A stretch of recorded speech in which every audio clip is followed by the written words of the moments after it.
Okay. Does anyone do a show like us? No. Okay. And no one angers people more than we do. Yes. With pleasure. Yeah, okay, now I don't want to get Anna riled up, and I'm about to, oh God, I shouldn't do this. Don't rile me up, please. Okay, the only thing I'll say is, for the folks at home trying to determine what our agenda is, I want you to pause and think, I'm just gonna throw a curveball out there. What if we didn't have one?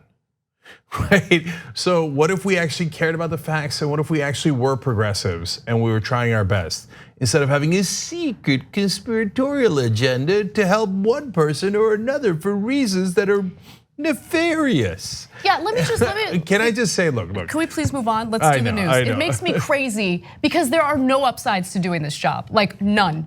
Honestly, at this point, because no one's interested in any facts, no one's interested in like actually reading policy, critiquing policy, dissecting policy. Because here's the thing, there's no winning, right? Yeah. You have to bow down, you have to like be neutral on every candidate. Here's where I'm at, okay? There is no agenda because no one can shut me up, including, I was gonna call you Donald Trump, including Cenk. I don't know where that came from. That's actually the most offensive thing I've ever heard. I'm sorry, I was gonna slip out. I do look a little orange today though.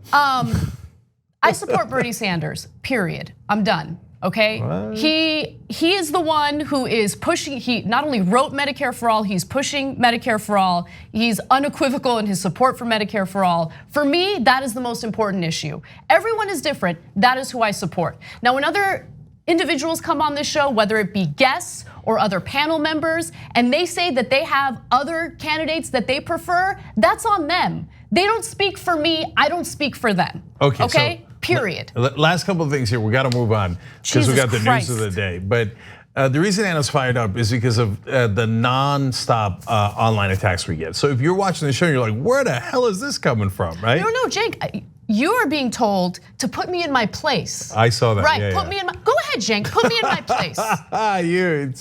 So look, first of all, if you are pretending to be a progressive and you're telling a male boss or co-host to put the female co-host in their place, I'm pretty sure you're not really a progressive, okay? Oh no, you're gonna get angry at that. And look, guys, when it comes to, I have not yet made up my mind on who I'm backing, okay? And it's obvious that I like the progressive candidates more, Bernie Sanders, Elizabeth Warren, etc. But now the lines are being drawn in a way that is more harsh, because we're getting closer and closer to the election. So now I'm getting attacked by some of the Sanders supporters saying I'm not sufficiently pro-Sanders, and that I'm covering for the other candidates like Warren and Yang and etc. And every once in a while, I will say positive things about the other candidates like Cory Booker on criminal justice reform or Tulsi Gabbard on avoiding wars, etc. Aha!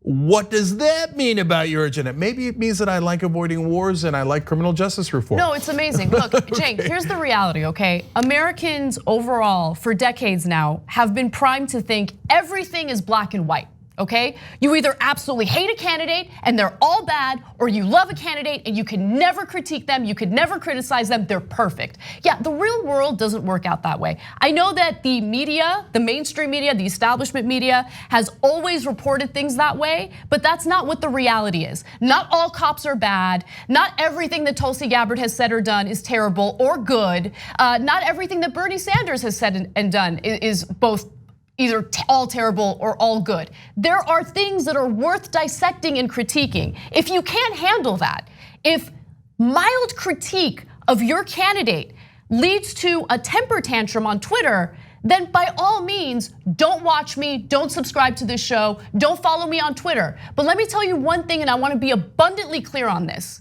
You tweeting to me to tell me that you're gonna no longer be a member or no longer support this show or no longer do this unless I say exactly what you want me to say about your preferred candidate never works. It's never gonna work. I don't care. I'm gonna do my job appropriately because I care about that more than anything else. Yeah. And if you wanna know my agenda and where my political views lie when it comes to this election, I support Bernie Sanders. I'm gonna be clear on that, period. Okay, so now that we went from knee deep to neck deep in this, then I'm gonna finish it. I told you not to do it. Okay, I'm gonna finish it. Look, guys.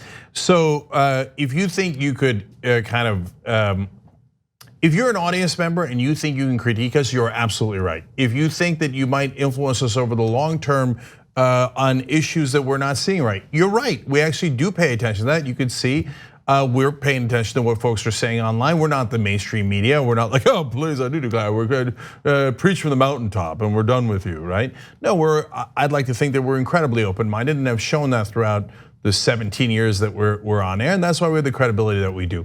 On the other hand, if you think you're gonna move us because we don't support your dear leader, you got another thought coming to you. So we've been through this many, many times, whether it's opposing Republicans like George W. Bush, and everybody's like, hey, Young Turks, you're absolutely nuts for opposing the Iraq war. It's gonna be easy, and you're the only ones on air opposing the Iraq war. You must be nuts. To all the way to Democratic leaders. How could you possibly criticize Nancy Pelosi? You're a barbarian and a Visigoth. How did you turn on Obama? Of course we should kill American citizens in signature drone strikes without due process. Of course we should drill in the Gulf. We've been through this a million times, and yes, we have lost members. When I critiqued Obama from the left, we have lost members in different times where we stood our ground. Now, half the people saying they're unsubscribing, etc., are liars and or never subscribers to begin with. It's a classic trick that people do online. Half of them are real. And so that's okay, we'll take that. So Anna did a critique of Andrew Yang on No Filter, her show on the TYT network. And there are different people on the TYT network with different opinions on different candidates.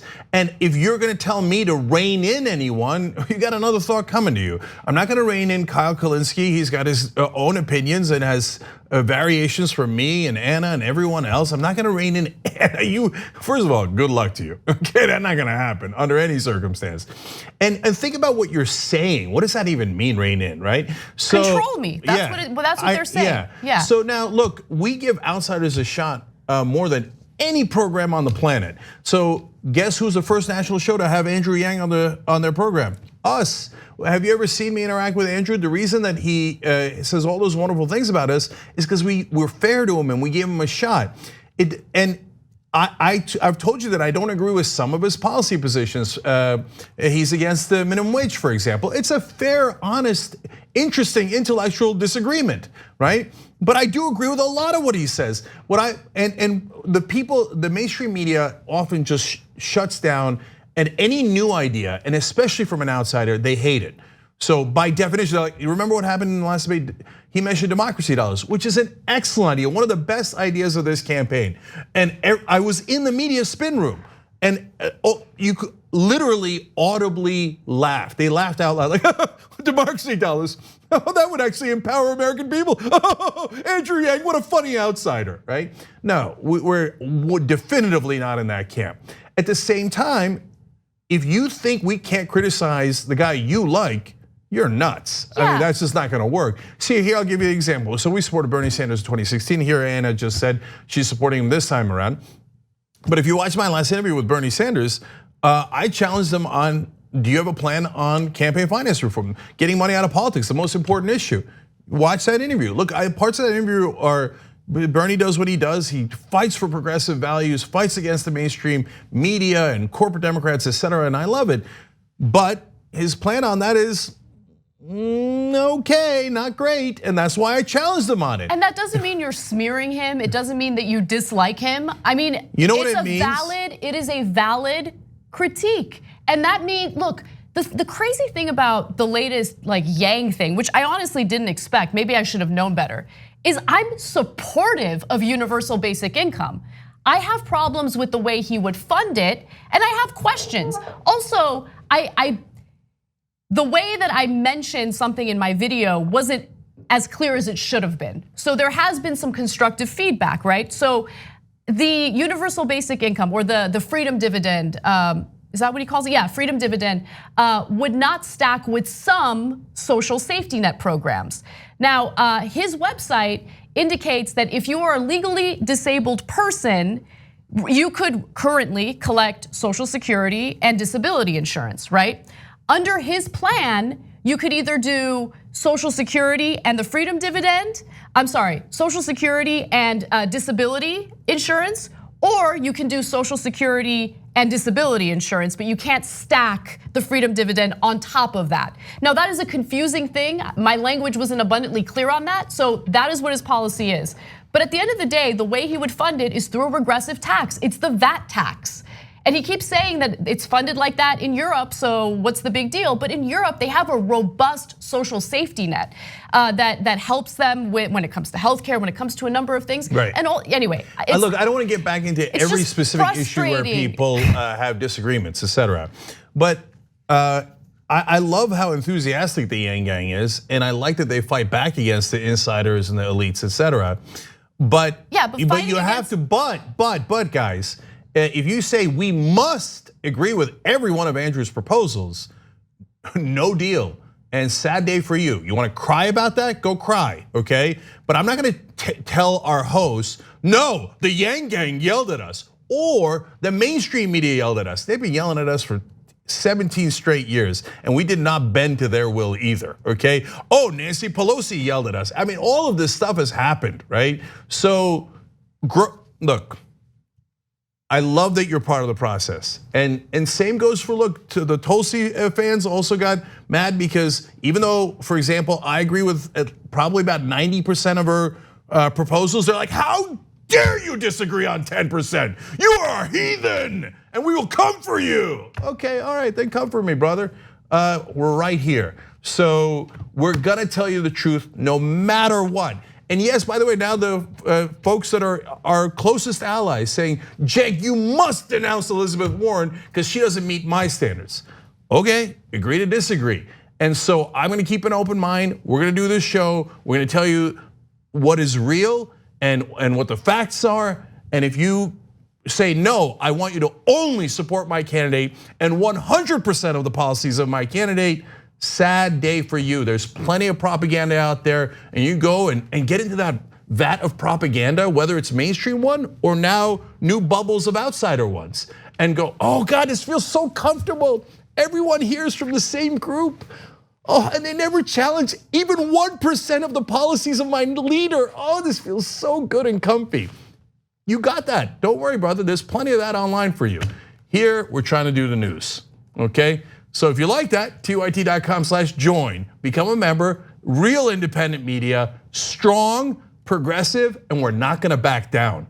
If you don't like it, it's a big World Wide Web out there. Go forward. All right, so let's talk about Saudi Arabia.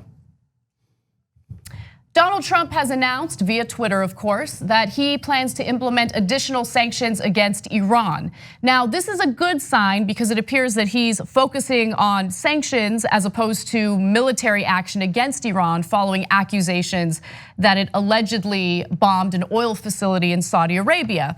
Now, there are some caveats though. So let me give you the details. The tweet said, quote, I have just instructed the Secretary of the Treasury to substantially increase sanctions on the country of Iran. Now, Henry Rome of the Eurasia Group says, this is important because it appears to be Trump's effort to respond to the Iranian attack, alleged Iranian attack, by sanctions measures and not by military steps. The way I look at it, this is the substitute for a military response, not the prelude to it. Now, there are members of his administration, including Mike Pence, who are pushing Trump toward the direction of war. Mike Pompeo is also doing the same. Steve Mnuchin is also doing the same. But Trump is restraining himself. Is it because he has a peaceful foreign policy stance? No, it's because, in my opinion, he's concerned about his base, which does not want additional war. And this is why I think it's important to make sure that we get him elected out of office, because he's thinking about his re-election campaign. He's thinking about making sure his base is happy with him. If you do elect him and he doesn't have to worry about re-election, well then, is he gonna be as restrained when it comes to war with Iran? I would argue no. Man, we have dodged so many bullets on Iran, but when you get to that point, that's when actually you start getting more nervous, because how many times can we avoid this war? With Bush and Cheney, they pushed and pushed and pushed, especially Cheney and guys like John Bolton, who were in that administration or backed that administration at different times throughout the 8 years. And now then Bolton came back, and then Bolton left, and then Trump wanted to prove that he was tougher and dumber than Bolton, so he threatened war with Iran. This is now the umpteenth time that he's threatened war. Now, there's one possibility he gets reelected, which is unlikely, but it could happen. And then he says, well, I have no holds barred. I'm gonna show the world how tough and strong I am, et cetera. Another possibility is we're 6 months down the road or 9 months down the road, and he has no chance of getting reelected. And he goes, well, screw it, let's start a war. A war is a good way to say, hey, you know what, and invite Iran to attack our troops so that he could turn around and go, I'm the one protecting our troops by getting them murdered, right? By getting them killed. So you have no choice, you have to vote for me. He could do that gambit. So every day, even though this is actually a very good development, because there's almost no sanctions left. We sanctioned the living hell out of them, right? We already went after energy, in other words, oil. We went after aviation, we went after shipping. The experts say we're really at the bottom of the barrel here because we've already hit them with almost everything we got on the sanctions front. This is really honestly a way of just pulling back, which I'm thrilled with. But tick, tick, tick, tick. I'm so worried that Trump one day is gonna wake up and he has no mind, right? So he's gonna be like, I don't know, I'm gonna prove how strong I am. And one day he's gonna launch. And so then that's what I'm really worried about, but today's a good day. Today's a good day. You should be worried though, because he's always vague, he's wishy-washy when it comes to what he plans on doing next, especially when it comes to Iran. In fact, you know what? I want to go to this video and then I'm gonna drive home the point that I want to make about what the future would look like if Trump gets reelected. Take a look. Mr. President, you raised more sanctions on Iran today. You announced more sanctions on Iran. I did. We'll be adding some very significant sanctions onto Iran. And what will they include, sir? We'll be announcing it over the next 48 hours. And you said that there will be a further announcement on Iran. Are you looking at a military strike? We'll see what happens. Mr. Pompeo, that the attacks in Saudi were an act of war? And if so, what's the response on the US end? He just came out with a statement. He spoke to me a little while ago, and we'll have an announcement. Well, there are many options, as you know, Phil. There are many options, and there's the ultimate option, and there are options a lot less than that. And we'll see. We're in a very powerful position. Right now, we're in a very, very powerful position. You say the ultimate option? Are you talking No, I'm saying the ultimate option, meaning go in war. No, I'm not talking about that ultimate option. No. We are not in a powerful position. We were in a much better position when we were going along with the Iran nuclear deal, but now we're in a little bit of a mess and Trump knows it. Now, I show you that video to make a point because he doesn't like to appear weak. And there are hard right-wingers who are making him out to be weak in his response to Iran. Now, with that said, look, Trump has no sound foreign policy strategy. He's never consistent about anything, but there is one thing he is consistent on, and it's helping himself. The only reason why he is showing any restraint is because more war is not popular with his base. He wants to get reelected. We have to prevent that from happening because if he is reelected, I don't think he's gonna show any restraint. Yeah, so two more things on this. Mike Pence also weighed in and he said, now new twist on this at the Heritage Foundation. He said, quote, it looks like Iran was responsible for the attacks. Well, then maybe your administration shouldn't have come out and said, it was Iran, if you don't even know. And now all of a sudden you backpedal to, it looks like it could be Iran. Okay, that is not comforting for you going out there and blustering and saying to the whole world and having, by the way, the media repeat to the whole world that it was Iran. And he even clarified that the US intelligence community was working to confirm the details. So in other words, no, you don't know it all. You made it up, Trump made it up in a tweet, and this is how they govern by the seat of their pants and they have no idea what they're doing. The reason Trump always talks about like, oh, we're very powerful. I have a very large button. It is larger than Kim Jong-un's. The guy's the most insecure man on the planet. It's the obvious. Keeps talking about, oh, I'm very strong. I'm stronger than Bolton. I'm stronger than other people realize. That's because he is insecure and he feels weak. Last part of it was at least the backpedal today. Again, emphasizing the good news here is he said, we have to sit down with the Saudis and work something out. That's not a great way of framing it, but at least he's walking it back from, I'll do whatever the Saudis tell me to do. And then he said, quote, that was an attack on Saudi Arabia. That wasn't an attack on us. Oh, okay, finally, thank God, right? So he finally realized that the United States of America doesn't work for the dictator of Saudi Arabia, Mohammed bin Salman. So the fact that he walked that back is also good news. Tune in tomorrow for what we get, because it's a box of chocolates or a box of something else. And you never know what you're gonna get with Donald Trump. We're gonna take a quick break. There's one other angle to the story that we're gonna talk about, and then later in the show, we're gonna discuss an awesome proposal by Bernie Sanders when it comes to affordable housing, and we're also gonna talk about the election in Israel. And there's one part of the Bernie proposal that I'm not sure I agree with. Oh no, get the attacks ready. We'll be back. We hope you're enjoying this free clip from the Young Turks. If you wanna get the whole show and more exclusive content while supporting independent media, become a member at tyt.com/join today. In the meantime, enjoy this free segment. All right, back on the Young Turks. Lots of comments here about the show, and thank you guys. Susie says, this is why I joined TYT, bravo, thank you. And this is from our member section. Have I mentioned tyt.com/join? And VA Brown 89 says, Cenk, I really appreciate you not jumping right in with an endorsement and taking your time to make a decision. I thank you. I don't often hear that, so it's a pleasure to hear it. Thank you guys. Shane says, TYT, please keep doing what you're doing. I love your truth and your opinions, and it's up to us to make our own conclusions. Exactly right, Shane. Thank you. By the way, another way to sign up for membership is tyt.com/Anna. Okay, that also gets you to membership, and then we know. It's partly because you enjoy Anna's commentary, and that would be great. And if you just want to help the show, tyt.com/yes, that's another great way to help. And all right, let's keep going. Kara Curley on Twitter says, Anna, I believe you. I listen and agree. You're absolutely doing your best without an agenda. You're the best person in news. Thank you. So it's very nice, Kara. Thank you. And I'll do, oh God, there's so many wonderful ones. You guys are so nice, thank you. George says, Cenk and Anna, I don't agree with everything you or members of the network say, but I appreciate the nuanced analysis and speaking your minds. Proudly a member, not afraid of criticism, my preferred candidate. And by the way, I'm a Tulsi supporter, okay? I appreciate you, I really do. George, that's wonderful, yeah. Man. Thank you.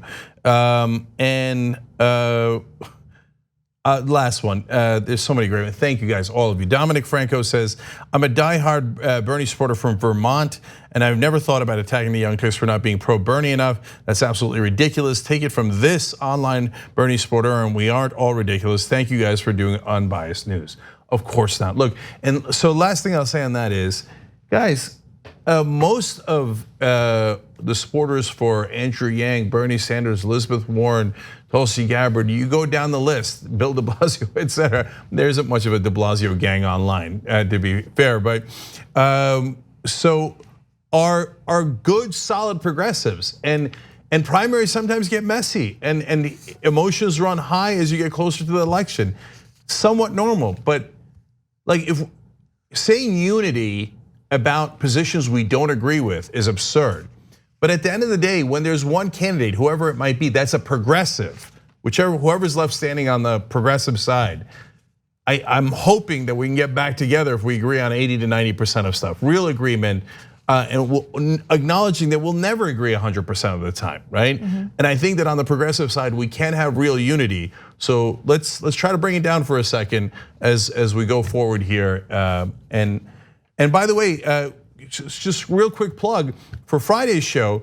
In the third hour of Friday's show, normally we just have the post game for members, but I have two great candidates running against Steny Hoyer who are both progressive, and I interviewed both of them at the same time, or not at the same time, but back to back, so to give you guys options.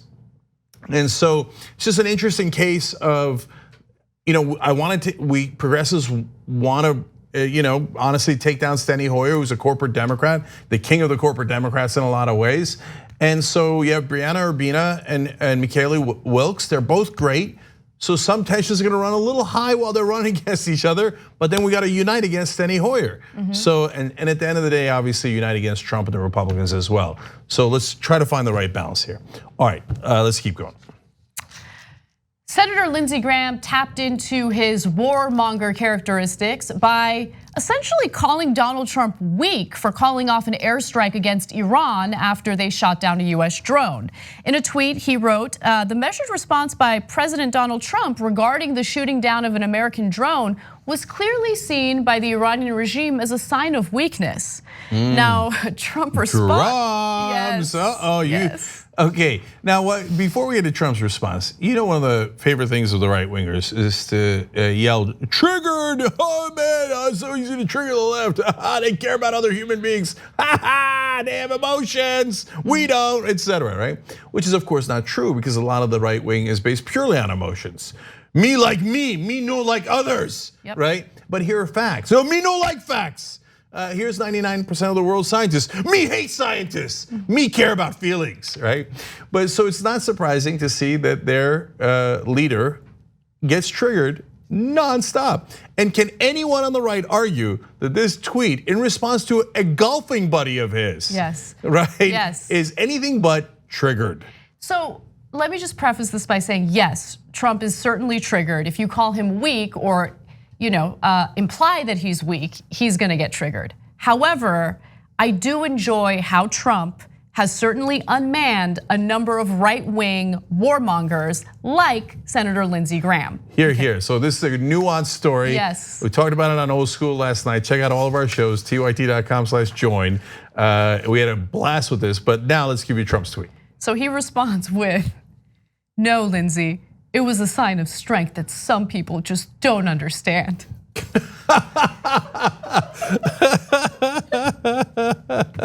Okay, so there's a lot of different ways of reading that tweet.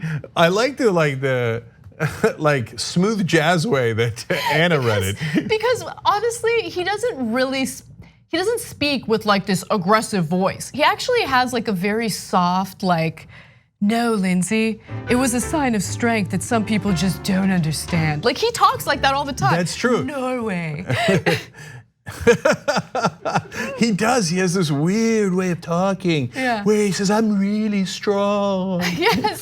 They love me in Norway. Norway. Okay, but I read it as, no, Lindsey, it was a sign of strength that some people just don't understand.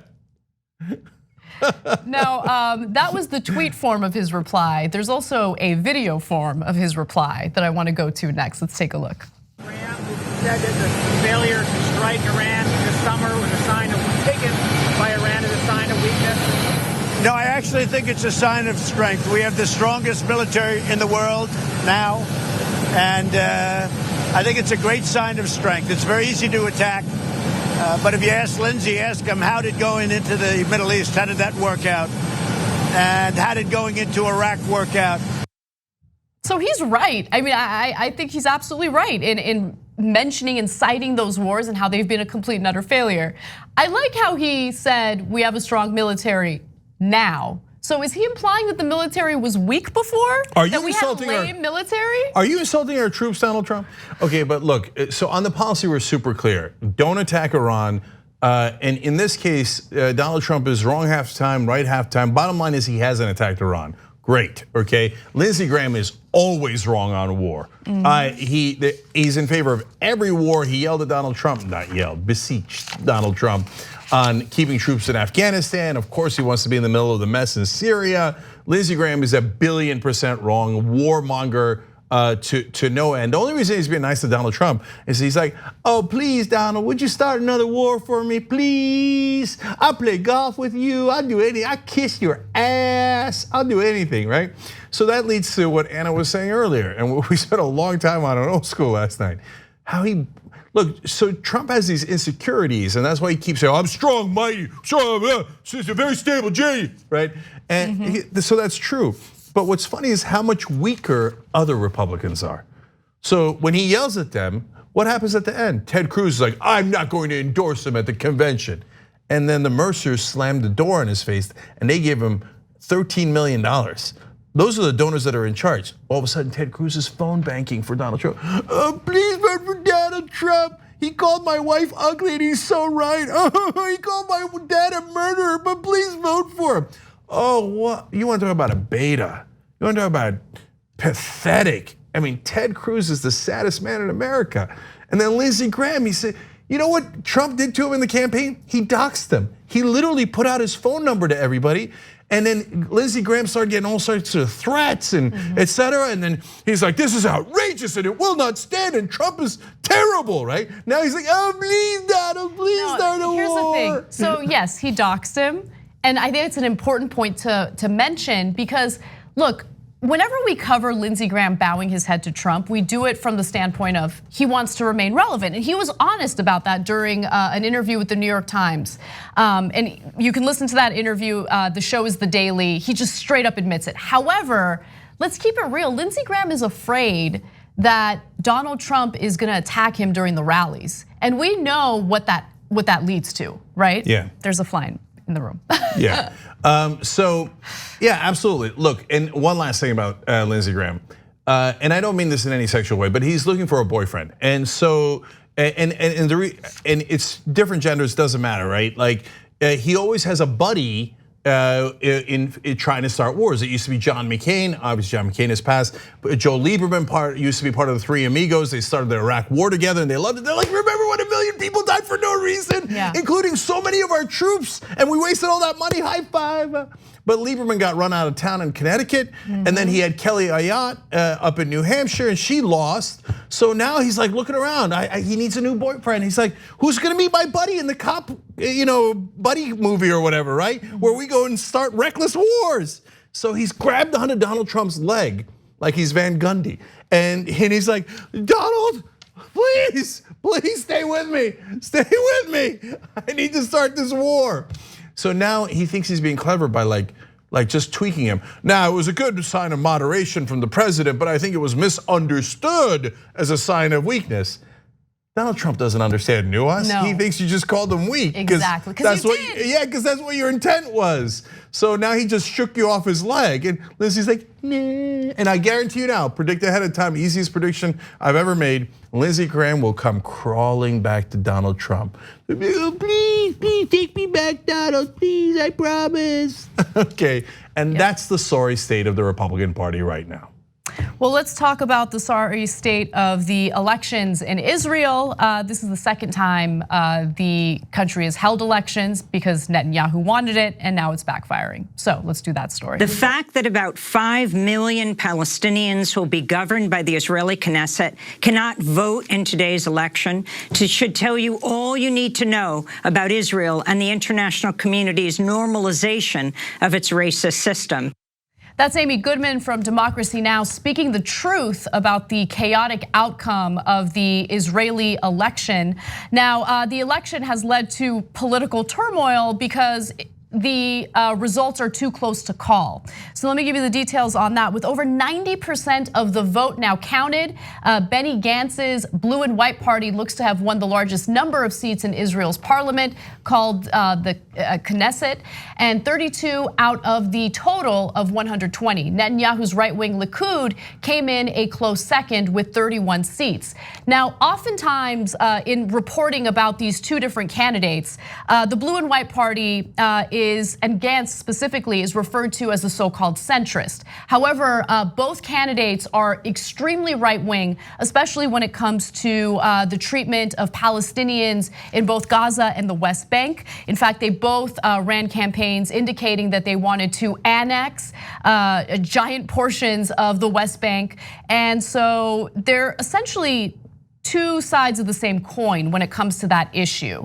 Now, Cenk, did you want to jump in? Yeah, so look, this is super interesting and it's great news overall. It's not great news because all of a sudden there's peace is going to bloom in the Middle East and the Palestinians are going to be treated with justice.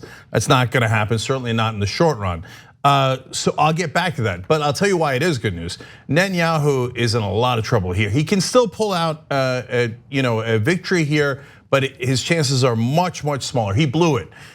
So he barely wins the elections last time, but he doesn't have enough of a majority in a parliamentary system to put together a government. And he doesn't want to give a third party here, led by Lieberman, something that they wanted. I'm gonna get back to that because that's really important.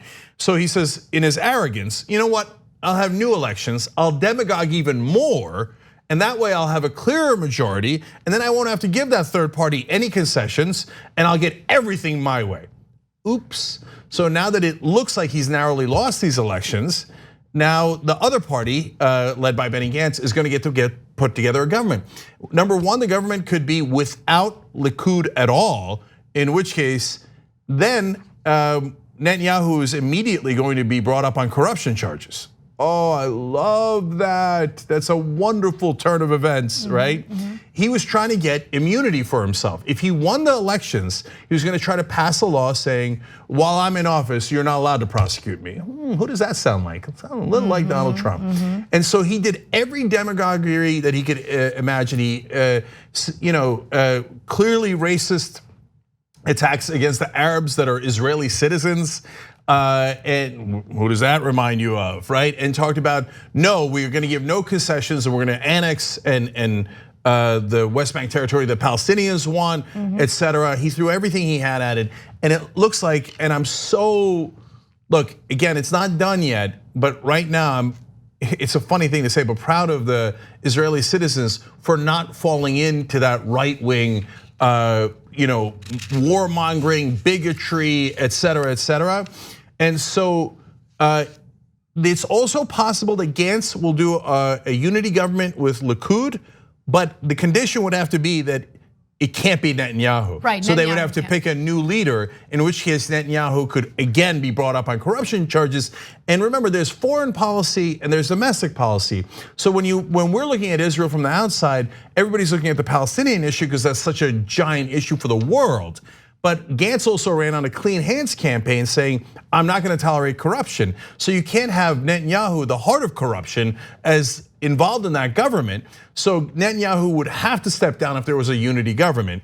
So that's why it's fantastic news. Look, now Netanyahu in a world of trouble and might be out and maybe go to jail. Other Israeli prime ministers have gone to jail. And look, that's one of the good things about the Israeli government is that they hold themselves accountable. And and they are much harsher against corruption than the United States is. So yes, that's true. Now Erdogan has lost some elections, not the national elections, but he's lost elections. That's the right-wing government in Turkey. Now Netanyahu seems to have lost this election. Trump is up next. Dare I say that there's a little bit of hope in the world.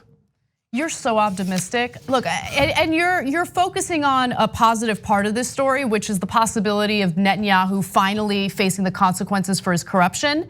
But the pessimistic characteristic that I contain really focuses on what this means for Palestinians, because it doesn't look good. Now, I want to go back to Amy Goodman because she explains why perfectly in this next video. Both Netanyahu and Gantz had run on platforms vowing to take harsh measures targeting Palestinians. Netanyahu promised to annex nearly a third of the occupied West Bank if he won, in violation of international law. Earlier this year, Gantz bragged in a campaign ad he'd bombed Gaza back to the Stone Ages, and he vowed to, quote, pound Gaza again. As chief of staff of the Israel Defense Forces, Gantz oversaw Israel's assaults on Gaza in 2012 and 2014. He's currently facing a war crimes lawsuit in a Dutch court filed by a Dutch Palestinian woman who lost 6 relatives in Israel's 2014 assault on Gaza. So these two candidates who are incredibly cruel to Palestinians in both the West Bank and Gaza received the majority of votes. But there is a little bit of I don't know if you want to, it's not a silver lining, but the third party that won was actually the Arab Majority's Joint List. They came in a strong third in this election. Yeah, and I should be clear, I mentioned third party earlier. It's Lieberman's party actually came in fourth. The Arabs parties do not participate in the government historically. I don't know if they're gonna reconsider now, and that's a fascinating, it would certainly be an unbelievable turn of events. I don't know enough about that portion of Israeli politics to comment too much on that. But I do know that Netanyahu's demagoguery did drive up Arab participation in the voting significantly. And so in a sense it backfired. But look, Gantz is the former military chief of Israel. So he's unfortunately very right wing on those issues. Lieberman is intensely right wing on those issues. So the fourth party in essence, right? And he's probably gonna get to decide who's gonna win here. So as excited as I am, Lieberman could still make a deal with Netanyahu. So it's not over yet. But Lieberman has an upside too. and for as harsh as he has been against Palestinians, he's deeply secular. And so he does not want to give too much power to the Orthodox vote, the fundamentalist vote in Israel, which is great news because I'm deeply secular, and I think any government that leads in a more secular direction and doesn't bow to the insane pressures put by any religious fundamentalists, that's definitely a silver lining in that context. And one of the things that resonate in Israel is, why do we all have to do military service, but the Orthodox Jews don't have to? They drive us into more wars, and they refuse to participate. It's an absolute outrage, and he's absolutely right about that. So, look, I always hold out hope because I'm more of an optimist. And we need that. Yeah, but Gantz, being the former military chief and having committed potential war crimes in Gaza, has the credibility to make a peace deal if he wanted to, has the credibility to make a deal with the Arab parties if he wanted to, and if the Arab parties wanted to. I don't know what contours that would take. And so, and I love, it looks super side note here, Amy Goodman deserves a world of credit for always being a light in the darkness and a voice of reason and covering this accurately. But overall, don't count your chickens before they hatch. Netanyahu could still pull something out, but it's a good day in the world if he's lost these elections. And at least, I hate that saying of, well, I'll take the devil I know rather than the devil I don't know. No, the devil I know is a devil. Right. Right. The person I don't know at least has the chance of being a decent leader and maybe begrudgingly doing the right thing, and at least has the upsides of being against corruption, et cetera, et cetera. So I'd take Gantz over Netanyahu any day of the week. And just to prove that, final point for me is he pulled together a rally, Netanyahu did, and and he's talking about, don't let the Arabs don't take over, and these anti-Zionists, we have to make sure we block them. By the way, this kind of rhetoric was partly what got people riled up and led to a Jewish fundamentalist killing Yitzhak Rabin. So, and Rabin was going to do a peace deal. So it's terrible what Netanyahu did back in the day, and he's trying it again. Anyway, his supporters started chanting, "We don't want unity." And that's, again, who does that remind you of here in America? Sow division on purpose for political gain, personal gain, destroy the country, set it on flames. Netanyahu and Trump, birds of a feather. And finally, the last chant was Bibi, King of Israel. Jeez. How's that for sacrilege? And who's the other guy who was called King of Israel by his supporters? Donald Trump. So, but I would argue Netanyahu's Trump and Cheney combined. So any day where he loses is a wonderful day for the world. We're going to take a quick break. When we come back, we have a powerful PSA from the Sandy Hook promise, and also we're going to dunk on Nancy Pelosi because she's terrible on Medicare for all. All right, right back.